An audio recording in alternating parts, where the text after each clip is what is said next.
Hello, everybody. My name is Scatter. Welcome back to Divine Journey 2. A couple housekeeping things right off the bat. So I did replace all of the HV power with these resonant flux ducts, which I think do transfer more RF per tick, but even if they don't, it's worth it for how much more convenient it is. I'm not going to get zapped running around the base again. And the thing with these flux ducts, so it says they transfer 25,000 RF per tick, but that's per connection, and it's not actually a throughput. So even though I only have one line of them running from my energy cube all the way up, if I attach, so like it's attached in one place right now, but if I attach it in another place, then I can put out 50,000 to the rest of the input. It's just like however many like sides you connect it on, that's how much you can transfer it. Like gets inserted into the network, and then the network itself has no throughput limit, which is really, really cool, really convenient. I had no idea. I also, I fitted this out with a lot more of the greenhouse glass. I actually had to turn this off because I filled up an entire drawer with 65,000 ender pearls. I have another 10k in storage, and it's pretty crazy. So ender pearls not going to be an issue anymore ever. And also in talking about cleaning up storage, I made a trash can here, and I put a fuzzy card in here so that any durability will go in, and I put bows, gold armor, and leather armor, just because I was getting way too much of that from the mob farm, and of course they don't stack, so all of my ME drives were just full. And if anything else becomes a problem, we can do that. Like chain armor, I might make one for. I do have a nice amount of that. That's just junk hanging around. Iron picks, I guess that comes from the mob farm as well, but I'm not actually seeing any storage issues right now. But speaking of storage issues, there's something that I've wanted to make for a little while called an MEIO port. And what this does is that it can actually, just let me go ahead and make one here. You take an ME drive, and rather than just having an ME drive as part of your network storage, it'll take the contents of that ME drive and put them into your other network storage, right? So like you can think of this as like a storage bus, and you can think of this as an import bus. And you can see it says from small to large cells, and that's what we're going to be using it for here. So we can connect it up and then transfer data to network. So it goes both ways, but we're going to transfer the data to the network. Now, I don't know why there's slots for drives on this side, but hopefully they don't need to be there. I'm going to take just some of these that are full right now, and so that would be this one, just all the yellow ones too. We'll see if there's space for that. There should be space for that on some of these other ones, but we'll just compress it down, and now we can throw these in here. And I don't know if it is, look, it's output. Oh, look at that. That's perfect. That's incredible. Okay, that's awesome. This works way better than I thought it would. Wow. I don't know what I thought, but and you can see these other 4K ones are just filling up, of course. But, these, some of the bigger ones, well, they're also filling up. Maybe this didn't go as well as I had hoped. But now all these are empty, which means what we can do, and in all of the AE2 that I've used, I've never known you could do this. This is something I just assumed that you couldn't do. All you have to do is shift right-click, and you get the storage cell back. And you get the housing back as well. So that's really cool. And we can go ahead and repurpose those for higher storage. So we can just fill all this up with 64K cells. But I'm going to do that off camera here, because I know that's just kind of busy work. But we are going to get a bunch of cells. I also come over here to the auto crafting system. I realized having 4 different slots for for dark steel was kind of stupid. And what I could just do is take the whole thing and just have a drawer that doesn't have the storage limit on it, or the storage downgrade.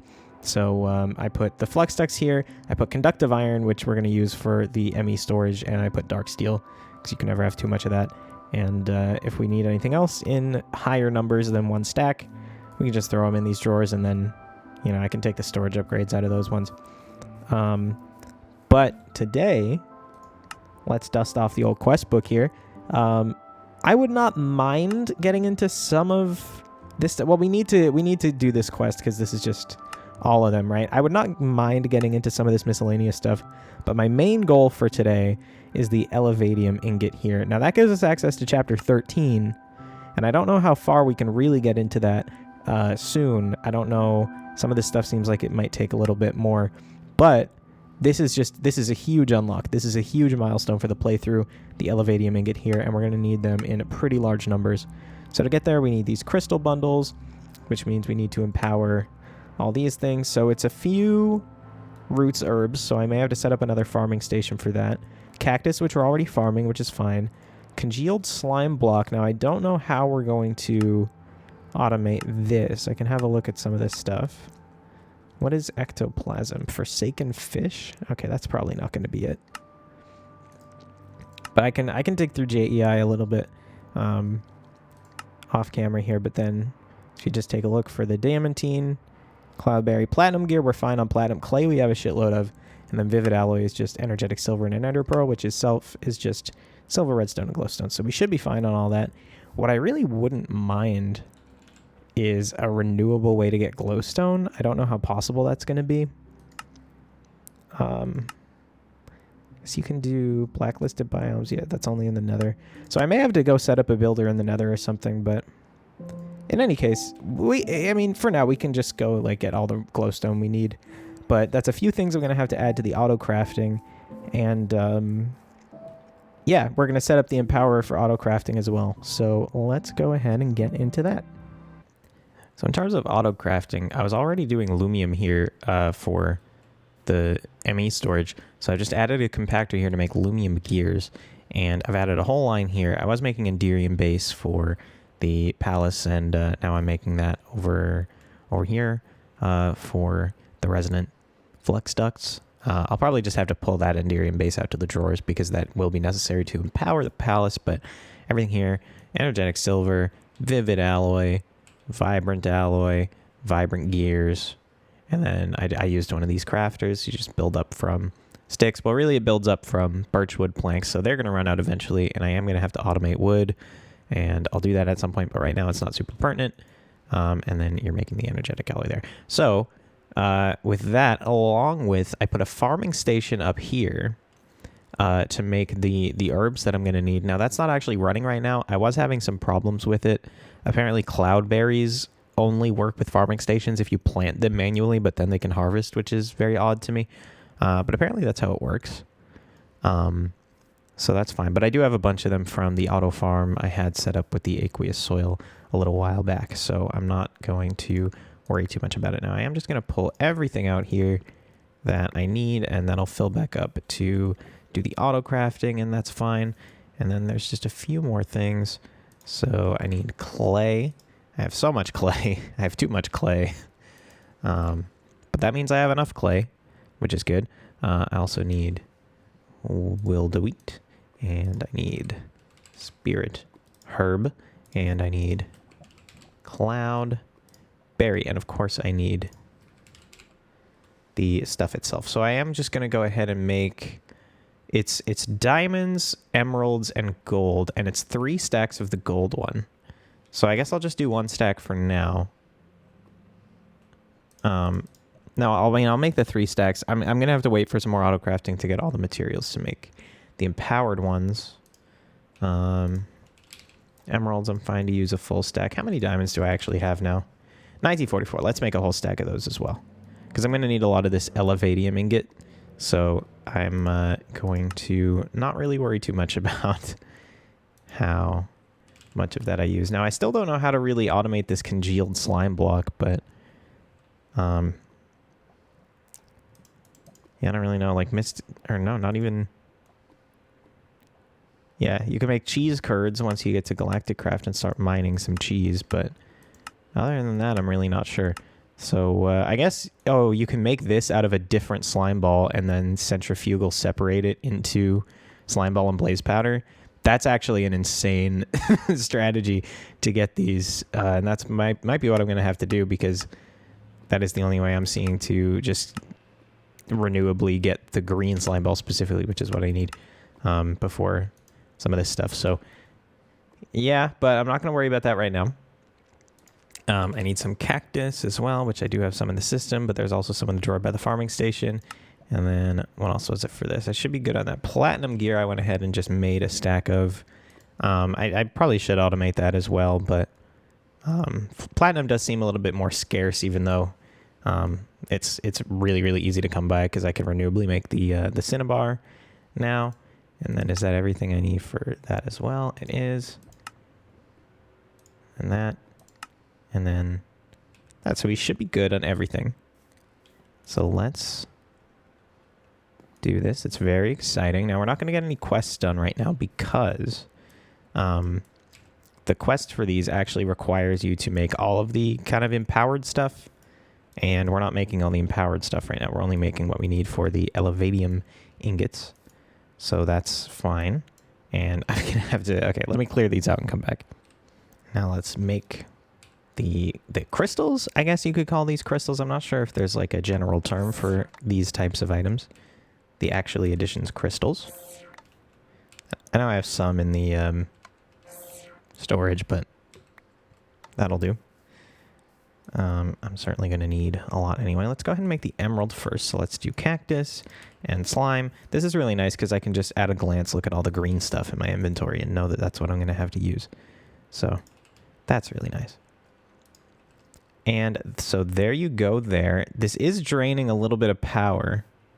So I am going to run out of power here eventually. Sooner rather than later. So it may be a good idea to make a couple more diesel generators. That's something I have been considering for quite a while now. They are, of course, just running full time. And if you go ahead and look at the energy cube, I believe it is currently not able to keep up, right? I'm not generating any surplus. So more diesel generators is definitely good, but I do need to remake this entire setup in order to have the ratio correct. So that's just kind of annoying, and I don't want to do it, to be honest. I also probably need a second farming station to supply them. Because, I mean, these, yeah, I mean, it burns through these, honestly, a little bit. Because they're not completely full right now. But it's going to be fine. The actual additions, this is something I remember from this mod that's interesting. So Minecraft does something that a lot of games do, where if something is not on camera, it won't be rendered on screen. Well, it won't be rendered at all, I should say, to save on GPU resources. So these lasers, how they do their calculation for being on screen is from the center. So if I just look until the center is not in frame anymore, it completely goes away. Even though I, of course, still should be able to see the laser because I can't see the center. The game thinks that I can't see it at all, and it gets cold. So that's just a bit of an interesting thing. But in the meantime, we got about a quarter of these done. And I will just wait for these and then get the next ones in. Okay, I'm still waiting for these to finish, but I just wanted to show you something that happens every now and again. This just completely came out of nowhere, but right now I can't do anything without just a lag spike every few seconds. This has happened before. I don't think it's because of like the size of anything that I've put here, all the export buses or anything. I've had this happen like before I even moved to this new base, like ages ago. It happens every now and again. A restart is going to fix it, but it's really annoying. So if anybody has any ideas on why that's happening or how to prevent it, I would be welcome to them. I've just committed a blunder.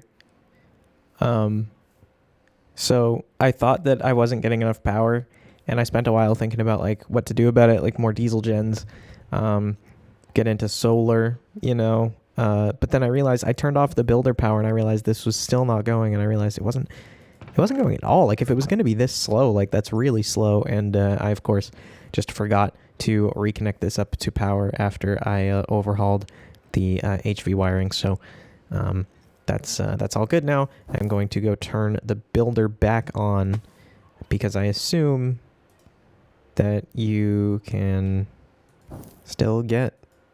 I'm probably draining power right now, but yeah. So I may turn the builder off actually if that becomes an issue. But I think maybe next episode we're going to start getting into solar power because that is certainly not cheap, but doable for us right now. And we can get, I think, up to solar panels tier 5.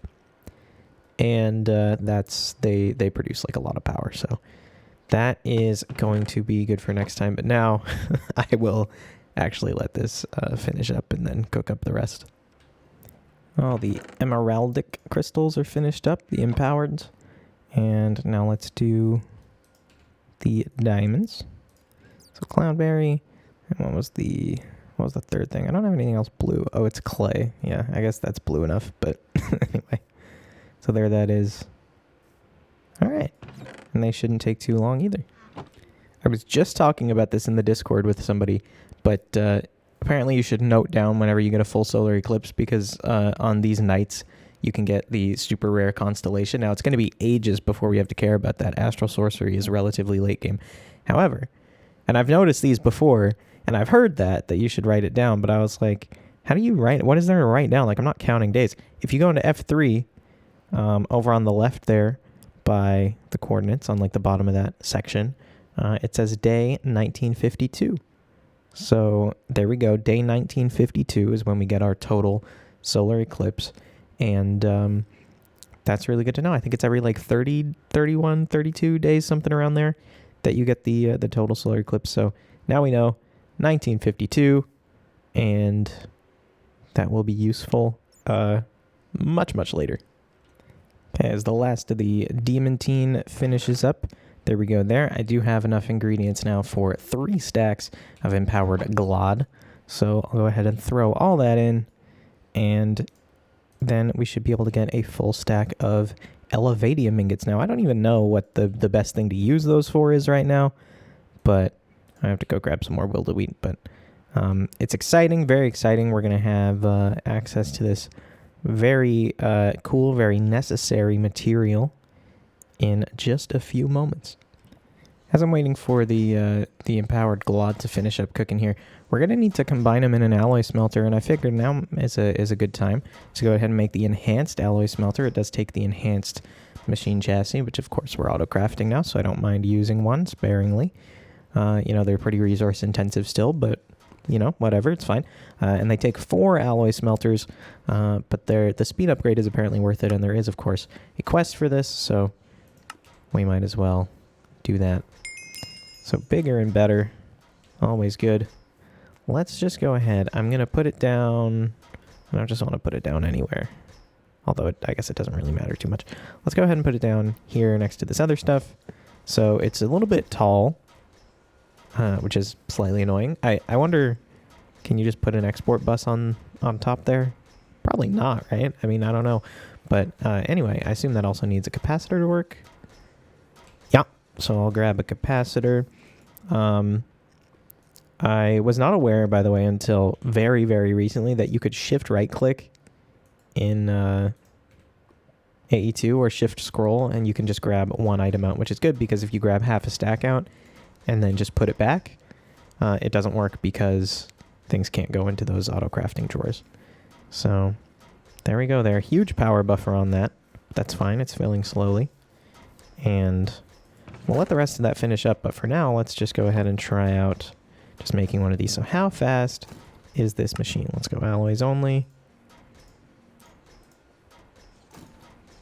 That's pretty damn fast. Now, I don't know how fast these things are to make on their own, but that is pretty fast. You can't complain about that too much. Also, each of these makes 6, so I'm actually going to get 2 stacks of Elevadium ingots and not just...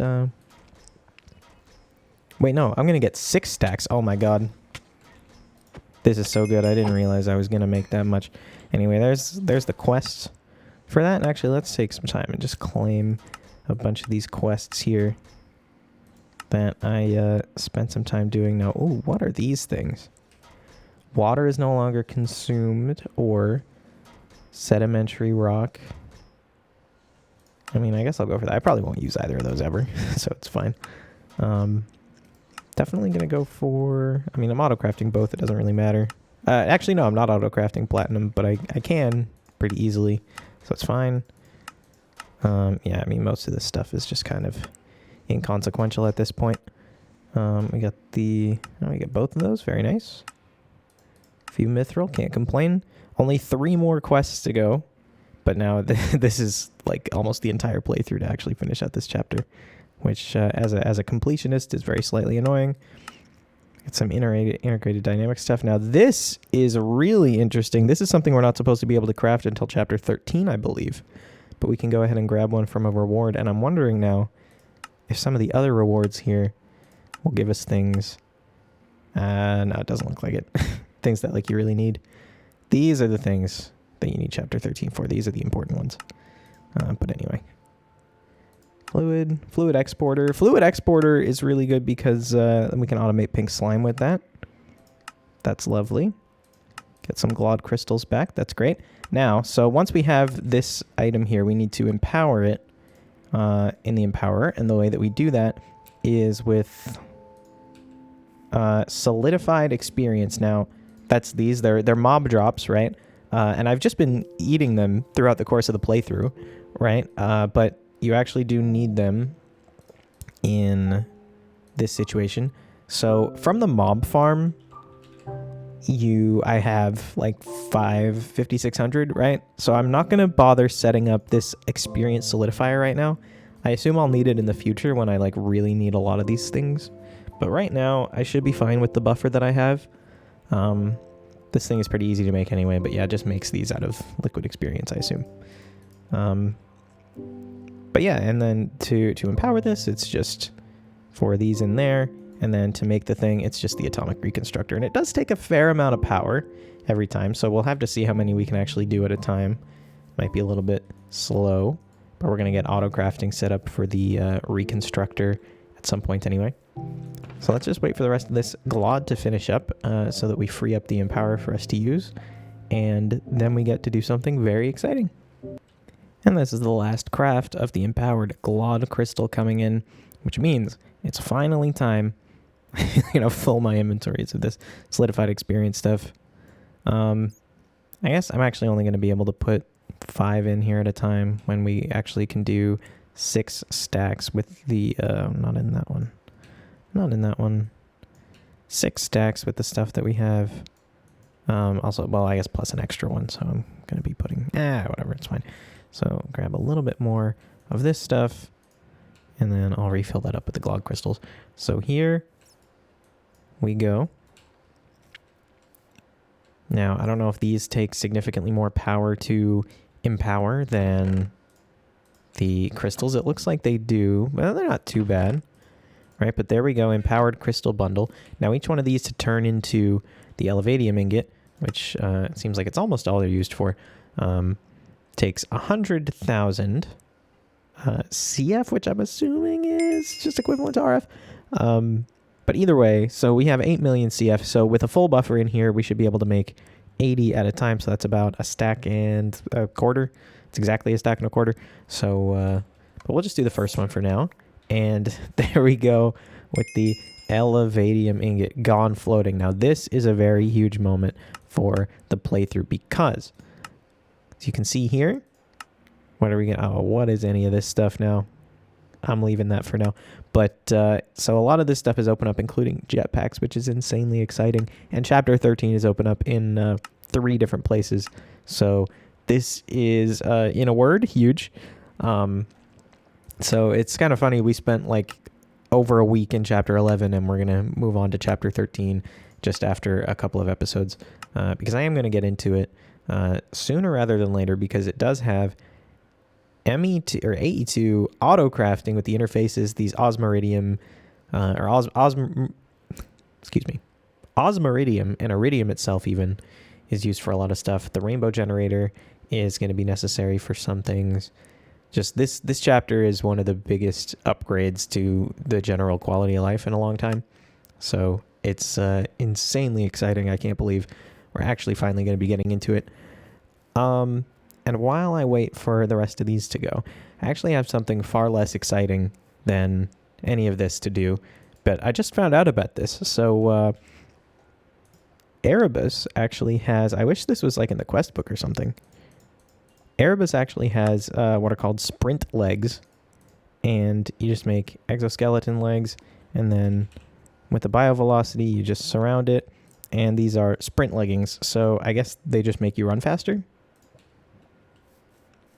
And so I think that's a little bit faster, but you can just upgrade them by simply doing this again.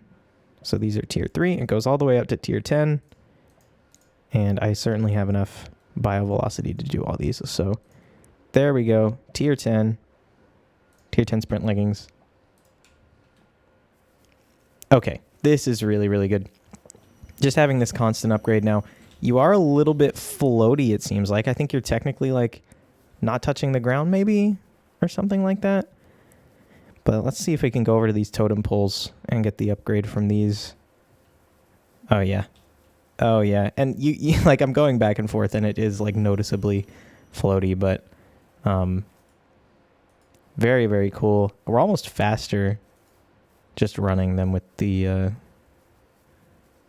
hang glider, but yeah, I mean, this is a good upgrade. I'm probably going to get into dark steel armor soon, which may be faster than these. It is a little bit slippery. I feel like I'm running on ice all the time. So that's a little annoying, but it's fine, right? But I thought that was something worth getting into just for a little while. Well, let's make some more Elevadium. And I think that's going to be a good place to wrap it up. So we got a trophy and everything for it. Elevadium ingot. Good stuff. Good stuff. What even should we make with this? So cosmic alloy. Let's make a few cosmic alloys just before we end it out here. Cosmic. So I should be able to make 5. And there we go. That's officially... We're starting chapter 13. We spent 1 episode with chapter 12 being the furthest that we've been. And now we're technically into chapter 13, which is amazing. So there's lots of stuff to get into in chapter 13.